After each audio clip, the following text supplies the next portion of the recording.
Ќе бидам краток, заради тоа што на самата комисија јас и колегата Ковачки по барање на лица кои што се пензионирани од службата во армијата поднесовме амандман. Еден амандман, но имаше неколку барања.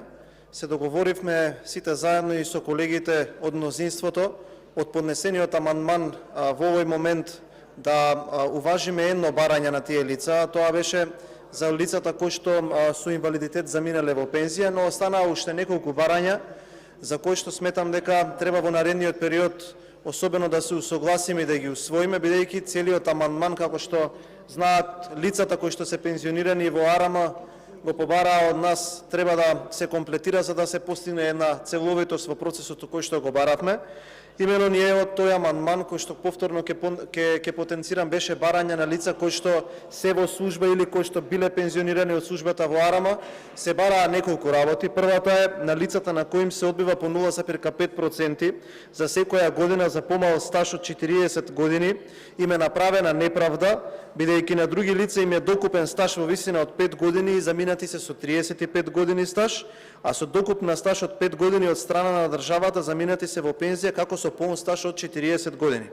За да се исправи оваа неправда, потребно е да им се одбива на сите лица кои заминале во пензија според законот со 25 години, поради формацијска редукција на персоналот од 35 години, наназад до 25 година наместо од 40 години како што е сега.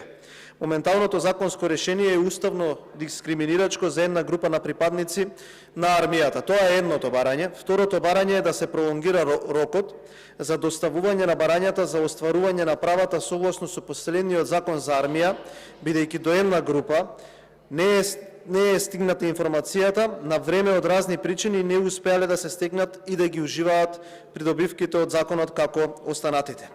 И сметам дека ова се барања кои што треба да се усвојат и во наредниот период, како што кажав, треба да влеземе во суштинска дебата и овие да ги заокружиме. Сепак, не би било честно доколку не искажам благодарност кон сите колеги кои што гласаа за амандманот кој што е поднесен од колегата Ковачки и од мене, бидејќи тоа, како што и повторно кажав и во претходната седница, се амандмани кои што не се поднесени од пратеници од опозицијата, туку се амандмани кои што се барани од група на граѓани кои што имаат некаков интерес од овие закони. Благодарам.